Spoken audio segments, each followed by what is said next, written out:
Okey, Assalamualaikum semua. Okey, untuk minggu cuti ni, kita ada kelas tambahan. Jadi, kelas tambahan ni cikgu pilih untuk kita teruskan silibus kita sebab kita dah terlalu jauh.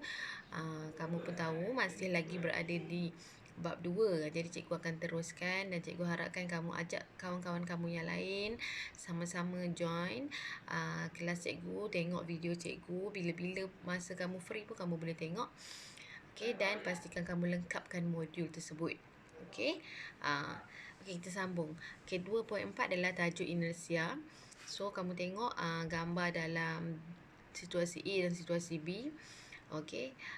Itu adalah apabila bas tu tiba-tiba dia berhenti. So, apa yang berlaku? Kamu akan ke depan sedikit. Dan bila dia bergerak pun sama juga, kamu akan ke belakang sikit. Kan? So, situasi ini sebenarnya menunjukkan inersia. Okey, apa dia inersia? So, inersia, okey. Sebelum tu tengok buku modul ya. Takut kamu tak rujuk pula. Buku modul muka surat 39. Okey, so kali ni cikgu punya paparan ni sama dengan dalam buku modul kamu lah, dan dah ada jawapan pun. Okey, sebelum ni kita guna PowerPoint kan. So, yang ni kita guna PDF. So, apa yang dimaksudkan dengan inersia? Inersia ni adalah sifat suatu objek yang cenderung untuk menentang sebarang perubahan keadaan asalnya, sama ada keadaan rehat atau keadaan gerakan dalam suatu garis lurus. Okey, faham tak maksudnya? Dia nak menentang sebarang perubahan dia. Kata bas tu tengah berjalan, kemudian tiba-tiba berhenti. Badan kita pun sama-sama dengan bas tu lah tengah berjalan, betul? Tapi bila dia tiba-tiba berhenti, kita still akan nak ke depan juga, nak bergerak juga. Okey. So, ia berlaku dalam keadaan dalam gerakan satu garis lurus. Okey. Okey. Kemudian inersia ini inersia ini adalah dia merujuk kepada gerakan Newton pertama. Okey. So, dalam gerakan Newton pertama menyatakan satu objek yang pegun akan terus berada dalam keadaan pegun, atau jika suatu objek sedang bergerak, objek itu akan terus bergerak dengan laju malar kecuali dikenakan suatu daya luar. Okey, satu objek yang pegun berhenti, dia akan tetap berhenti, dia akan terus berada dalam keadaan berhenti tanpa ada objek kita terus bergerak dengan laju malar kecuali dikenakan satu daya luar. Okey, maknanya kalau kita tak tolak objek tersebut ke apa ke, dia takkan bergerak lah. Okey, so itu yang dinyatakan dalam hukum gerakan Newton pertama. Satu objek kalau dia bergerak, kalau dia pegun, dia akan tetap pegun tanpa ada daya luar, okey, yang bertindak pada dia. Ataupun kalau dia tengah bergerak, dia akan tetap bergerak dengan laju malar tanpa ada daya luar yang bertindak ke atas dia. Kalau ada daya luar, dia dah tak akan bergerak dengan laju malar. Mungkin dia akan jadi lebih laju. Okay, kalau bola tu tengah bergerak elok je, tiba-tiba kamu tolak daripada belakang, so dia akan lebih laju. Okay, so ada beberapa aktiviti yang menunjukkan situasi inersia. Jadi kita akan tengok satu-satu. Okay, yang pertama. Okay, yang ni pernah buat kot. Kan kadang-kadang main dekat rumah ke, kamu cubalah ini. Okay, aktiviti ini. So, aktiviti ini dia adalah aktiviti yang menunjukkan kesan inersia. So, apa yang akan berlaku pada duit shilling tersebut? Kalau kamu tarik, dia akan jatuh. Okey, kenapa dia jatuh ke bawah? Okey, kenapa dia tidak mengikut kertas tu? Okey, sebabnya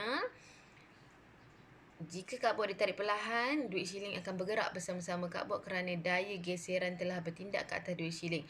Apabila ada daya luar yang bertindak, duit shilling akan bergerak. Ada sambung lagi tak tadi? Okey. Okay, inersia duit shilling ingin kekal pegun.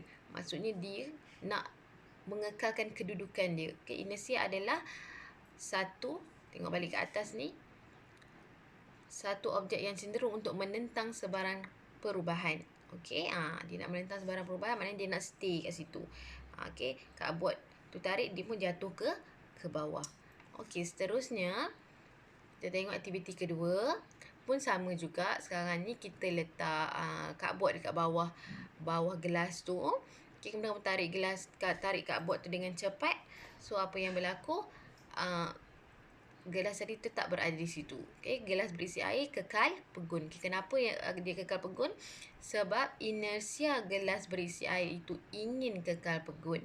Okey, oleh itu ia pegun tanpa bergerak mengikut kertas. Okey, dia nak menentang perubahan yang berlaku pada dia.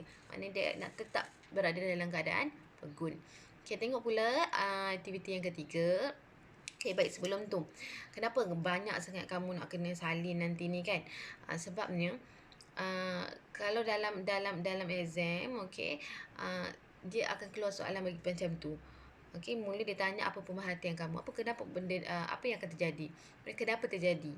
So dalam buku nota ni dia dah siap ada penerangan. Okey, jadi senanglah untuk kamu.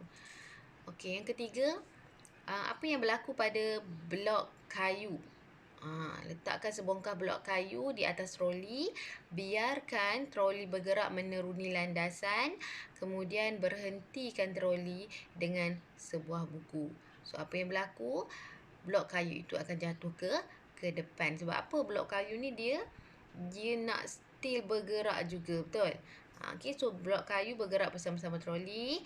Apabila troli diberhentikan oleh buku, inersia blok ingin terus bergerak ke depan. Jadi ia jatuh apabila troli berhenti. So cikgu rasa kamu dah boleh imagine dah benda ni kan. Senang je. Okey, seterusnya nombor 4. Okey, kita ketuk yang C tu. Kemudian B akan jatuh atas D lah. Betul? Apa yang berlaku kepada blok kayu di atas bongkah yang dikeluarkan itu, blok-blok kayu yang lain di atas akan jatuh ke bawah. Sebab apa? Inersia blok kayu tu ingin kekal pegun. Okey, next. Kita tengok aktiviti kedua. Okey, sekarang kita nak tengok hubungan antara jisim dan inersia. Okey, dalam tajuk inersia ni kita tak ada pengiraan. Okey, lebih kepada konsep. So kita kena tahu hubungan lah. Okey, inersia ni berkait rapat dengan hubungan dengan jisim. So kalau jisim bertambah, inersia akan jadi apa? Kalau jisim kurang, inersia akan jadi apa? So kita akan tengok dalam aktiviti ini. Okey, nombor 1A. Troli yang ringan dan troli yang berat darjah B, yang mana lebih mudah digerakkan. Okey, ini basicnya kamu tahulah mana yang lebih mudah gerak, yang ringan lah. Okey, kenapa? Okey, sebab troli yang berat mempunyai inersia yang besar. Okey, ia mempunyai jisim lebih besar dan susah untuk digerakkan. Okey, nampak tak? So dia kata jisim yang besar, inersia besar. Okey, jisim yang besar, inersia besar dan susah digerakkan. Dapat dah satu hubungan kan? Okey. Yang kedua. Okey, gantungkan dua tin pada siling. Okey, tolak setiap tin dengan tangan. Tin mana lebih mudah digerakkan? Okey, tin kosong. Okey, biarkan dia berayun. Yang mana lebih mudah dihentikan? Tin kosong juga.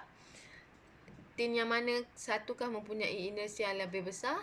Okey, tadi daripada aktiviti pertama dia kata jisim yang berat, inersia pun besar kan. Jadi inersia besar adalah tin yang ada pasir. Okey, apakah hubungan antara inersia dengan jisim? Semakin besar jisim, semakin besar inersia. So apakah kuantiti yang ditunjukkan untuk menggambarkan inersia? Adalah jisim. Okey, jadi jisim adalah yang akan menggambarkan inersia lah. So kalau jisim tu besar, maka inersia pun besar. Okey, suatu inersia yang besar akan susah bergerak dan susah diberhentikan. Okey? Okey, so kita tengok seterusnya. Aktiviti ketiga, ini semua aplikasi-aplikasi lah. Okey, dan situasi di luar, dan kamu kena nyatakan apa sebab benda itu berlaku. Okey, nombor 1.